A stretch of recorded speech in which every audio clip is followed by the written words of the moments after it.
Hi guys, welcome back to my channel. Kelvin here. Inflation shot up to 8.6%, the highest it has ever been in 40 years. And that has been causing the market to fall because, everyone is scared now. So the question that's on everyone's mind, when will the market go back up? The answer is next Tuesday. Just kidding, no one knows when.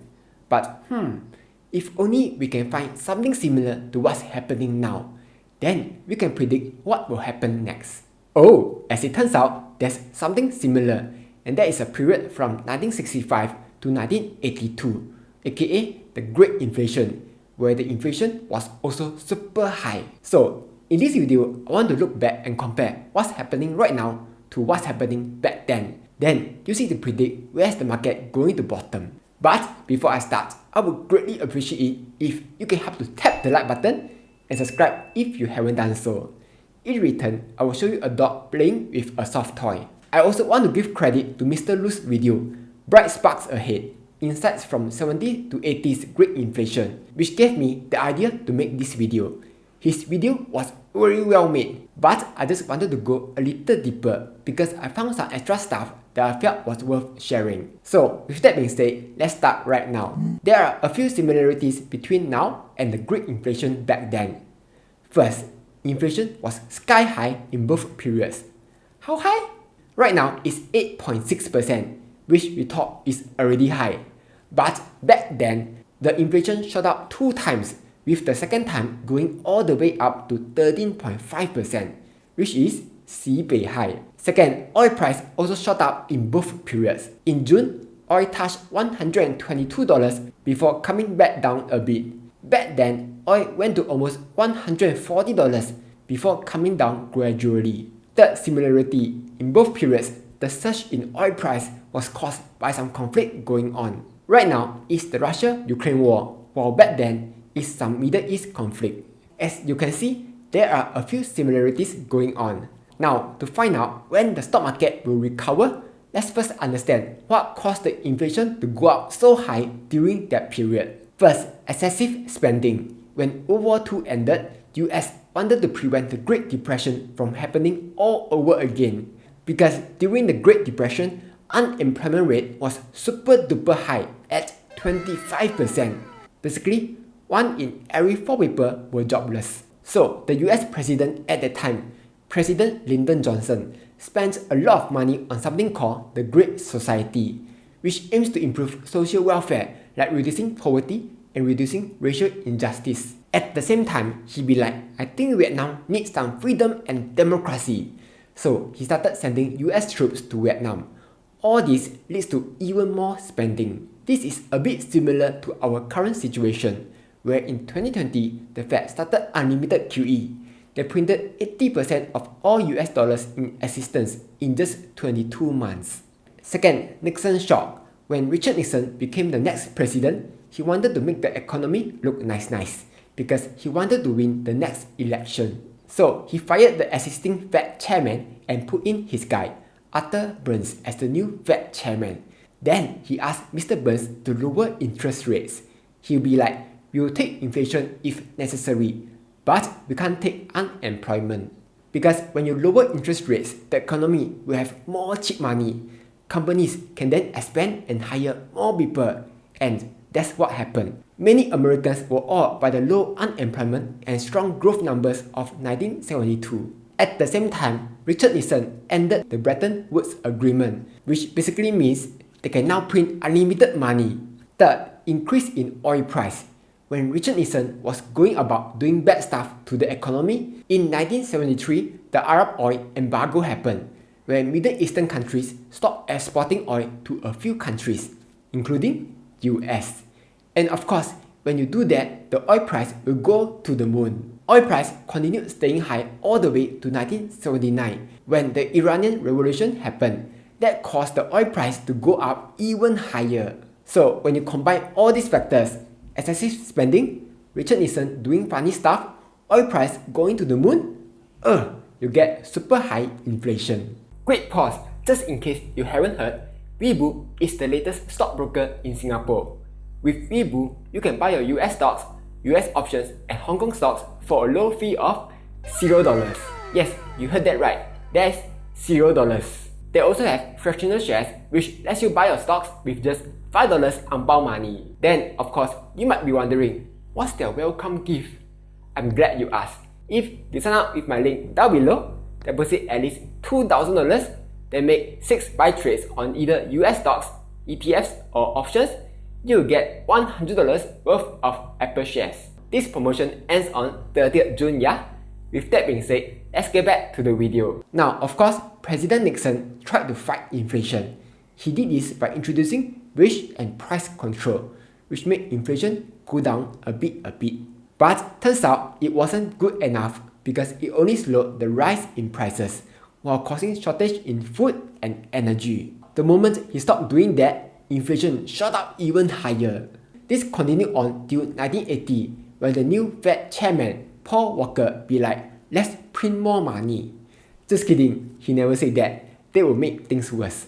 Instead, he raised interest rates all the way to 17%, then 19%, which shot the economy into a recession. But thankfully, inflation started going back down. That's how the Great Inflation ended in 1982, and they lived happily ever after. Well, that's until now when the inflation started going back up again. But that's a different story altogether. So, what did we learn from the Great Inflation? Other than you shouldn't get a president that doesn't care about the economy, we learned that low inflation is better than low unemployment. There's a famous curve in economics called the Phillips curve. Basically, you can either choose low unemployment or low inflation. In 1970, President Nixon was more concerned about low unemployment because he wanted to look good. In return, he got a high inflation. Since then, we learned that between high inflation and recession, it's better to get a recession because inflation affects everyone. When chicken becomes expensive, everyone ends up spending more money. But in recessions, when unemployment goes up, it doesn't affect everyone equally. Here, you can see people who have the highest education level had the lowest unemployment, while people who only had a high school diploma had the highest unemployment. That's why the Fed say that failure is not an option when fighting inflation.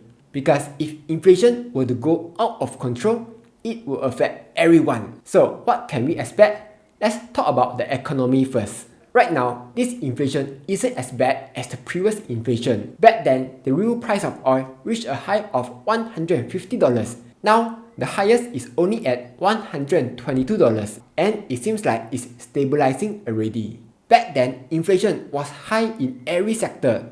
Now, it's only high in transportation and food, due to the post-pandemic demand and the Russia-Ukraine war. Here are 3 reasons which suggest that inflation will likely go down in the medium term. First, as central banks tighten monetary policy, growth will slow down. Supply disruptions are priced in and commodity price will stabilize. Second, even though there are supply chain issues, we can see that it's starting to get better already. Third, the Fed has built a good credibility of keeping inflation under control over the years. This is important because it helps to keep our expectations in place. There's a concept called Keynesian Beauty Contest, where people are asked to choose what they think are the most attractive faces. As it turns out, they were not choosing based on what they thought were the most attractive faces. Instead, they were choosing on what they thought the public thought were the most attractive. And this became a self-fulfilling prophecy. Same for inflation. If people expect that inflation will go down, then they will act accordingly, like spending less. And this will make inflation go down. In short, even though inflation is high right now, it's not as high as the previous inflation. And we will likely see inflation go back down in the medium term. Now, let's talk about the stock market. First, recession effects on the market. You can see that the market actually started going back up in the middle of a recession. While people were losing tons of jobs, businesses are shutting down, the market be like, this is fine. In fact, since 1953, during recessions, some periods gave positive returns, some negative. There was only one time in 2007 where the market gave a super bad return, but the average return is just a tiny negative 1%. After just 6 months, the market have already started giving average positive returns.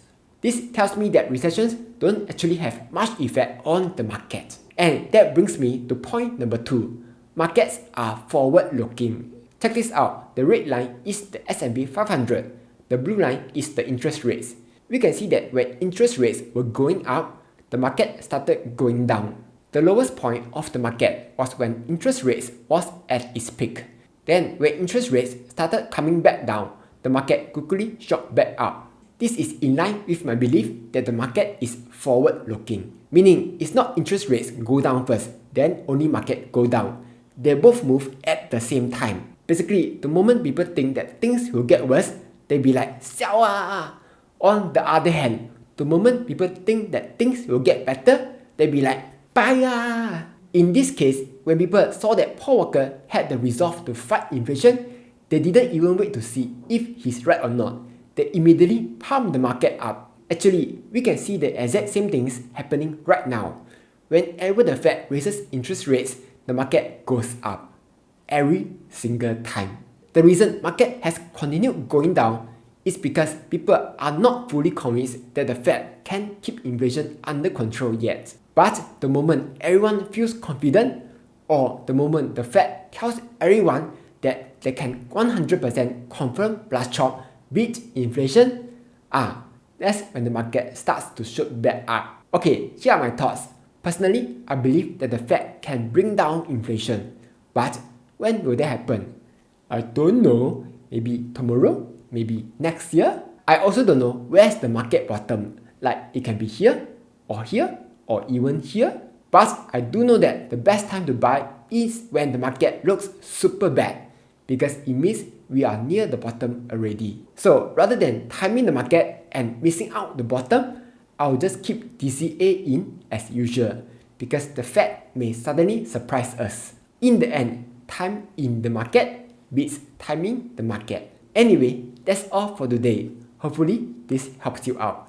Like, share, and subscribe, as I'll be posting new videos every Monday, Wednesday, and Friday.